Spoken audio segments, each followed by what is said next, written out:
How quickly should you contact inbound leads? Guys, by the end of this video, hopefully you're gonna have a different definition of what urgency means, but ultimately understand that time will indeed kill all deals.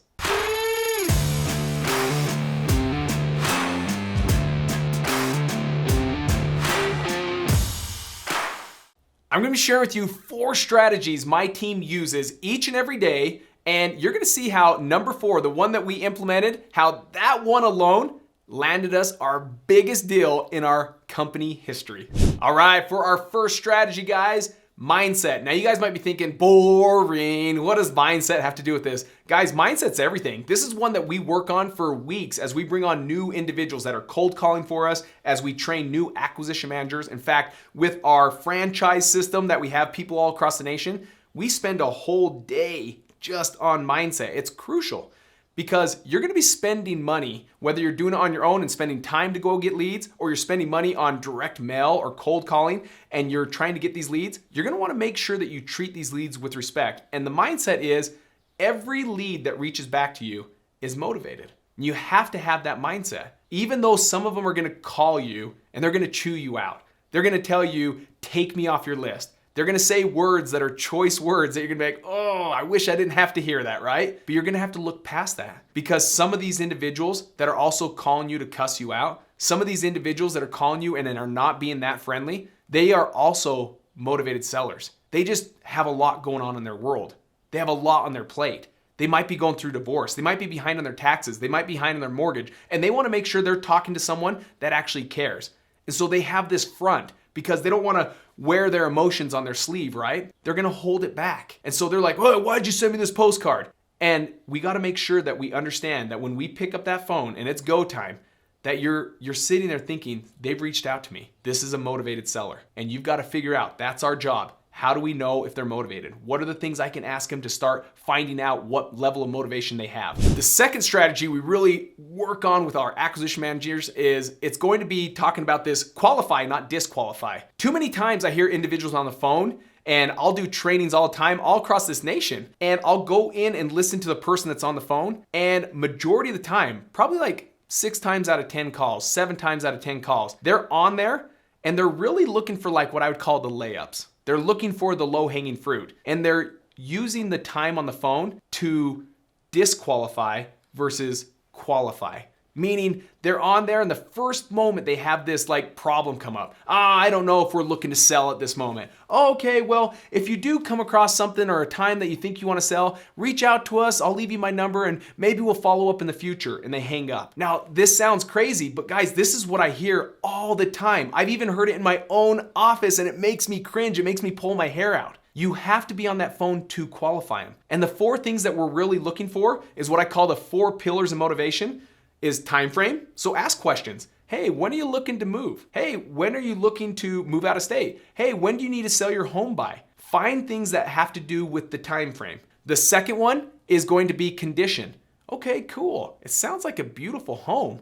Why are you even considering selling this? And then follow up with, okay, awesome. When's the last time you updated? Not repaired, not fixed. That sounds like then it was broken. But when's the last time you updated the kitchen? When's the last time you updated the roof? And you're asking questions that help you understand the condition, because you can look on the county assessor or even Zillow the year built. And if it's a 40-year-old home, they say, well, it's the original kitchen or it's the original roof. That shows that there's going to be some wear and tear going on in that home. The third one is price. When you ask them, okay, what are you looking to sell for? Now, more times than none, price is going to be a deceiver, meaning they're going to say a price that's way high, and it's okay. Don't focus on the price. That's only one of the 4 pillars of motivation. But if they do say a price that's like, oh man, that's a deal, you got to get out there. And then the 4th one is the driver. What's getting them to call the phone? Why are they picking up the phone and calling you on your marketing piece? Why are they responding to your direct mail piece? Why are they searching you on Google? That's your job. You've got to find out what's the driver behind it. Are they behind on their taxes? Are they going through divorce? Do they have a distressed situation, a distressed property? That's what your job is to do. So make sure you're taking time to qualify, not disqualify your leads. Our third strategy is answering the phone live. Now, I know some of you might be doing this part-time. It's a side hustle. You have a 9-to-5 job. And so getting out there and picking up the phone live every time a lead calls in might be hard. In fact, might be impossible because of your schedule. But as quick as you can, I want you to switch to live answer. This was one that changed everything for our business. This was one of the biggest needle movers when it came to our business because it made us more efficient with our time. It made us call or get on the phone with individuals that are calling us right now and figuring out if they are motivated or if they're not motivated, or the ones that are just tire kickers or the ones that are just ticked off and they're gonna call you and just chew you out. I wanna get that done in like 3 seconds, 5 seconds. I don't want them spending 20 minutes, 30 minutes, an hour over the next few months doing follow-up with the same number, the same lead to find out, take me off your list, I hate you guys, right? So being efficient, how you can be more efficient with your time is switching from going to voicemail and answering all your leads live. Hey guys, before we move on to that fourth strategy, just like time kills all deal, I wanna see how quick you can hit that subscribe button, hit that bell so it alerts you when we put up fresh new content. But let's get right now to our fourth strategy. All right, our fourth strategy, this is the one that brings us our hottest leads, meaning they may cost a little bit more per lead. Again, guys, you're paying for the quality of the lead. And this comes from web marketing or digital marketing, where you're using SEO, PPC, and Facebook. And these are 3 strategies that are out there working for you so that you're finding the people that are either on Facebook, the people that are Googling, sell my house quick, or even SEO, people that are looking for the organic people that are local that are buying homes out there. So we invest a lot of money into this strategy because we're seeing a lot of people switch over to going online and trying to find their solution. So we want to be one of those options. Now guys, with web leads, because they're the hottest, these are things that when we send out a direct mail piece, for example, and someone calls in, they hold near and dear what's really going on in their life. We wish they would tell us sooner so we could really find out if we can serve them, if we can help them, if we could be a solution and be a problem solver in their life. But many times they hold back. But for whatever reason, when they fill out like a web form, they go onto our website and ask for information, they'll be very like straightforward. Hey, I'm going through divorce. Hey, I'm behind on my mortgage. Hey, I want to leave the state. I no longer have a job anymore and I'm going to go move in with my parents. You'll see this as a very natural thing. So the quality of lead is just higher with digital marketing, with web marketing. Now, it's crucial that when you see a lead like that, that this whole word of urgency, I want to redefine it for you to show you just how urgent it is by just sharing a story that just took place not too long ago. Again, had we not done this, we'd have missed out on our largest deal. We had 3 acquisition managers at the time. And what happened is a web lead came in and it said, I need to move out of state by next week. I lost my job. I'm going to be moving in with someone. I mean, it was straightforward. And we're like, oh my gosh, motivated. Holy smokes, we got to get out there. So our first acquisition manager calls, no answer. Text message, no answer. Voicemail, and then no response. Our second acquisition manager does the same thing. Calls, no answer. Text, no answer. Leaves a voicemail, still hasn't heard back. The third acquisition, same thing, guys. Call, no answer. Text message, no response. Leaves a voicemail.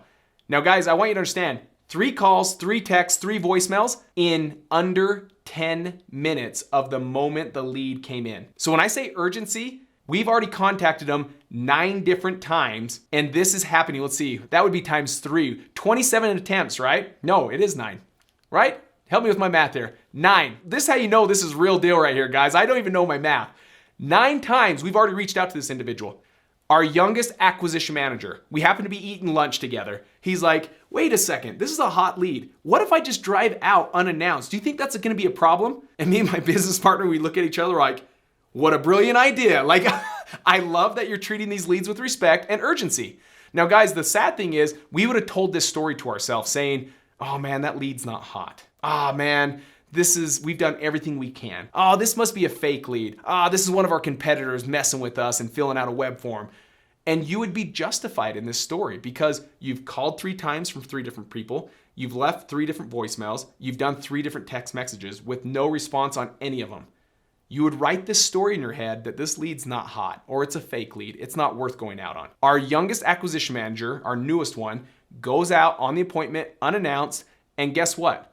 Goes to the door, but she's coming out of the garage loading boxes into a U-Haul. goes up to her, talks to her and says, hey, I'm so-and-so, you filled out a web form and just wanted to come out and see how we can help you. Goes into the house and sits down with them, finds to be the solution, the problem solver, an hour and a half later comes back to the office with a signed contract. Guys, that deal paid us $125,000. We would have missed out on so much money had we just listened to the story that we wrote in our head saying, it's not a hot lead. Do everything you can. If it means that you go uninvited, meaning you haven't set an appointment and you're just gonna go out there, do it.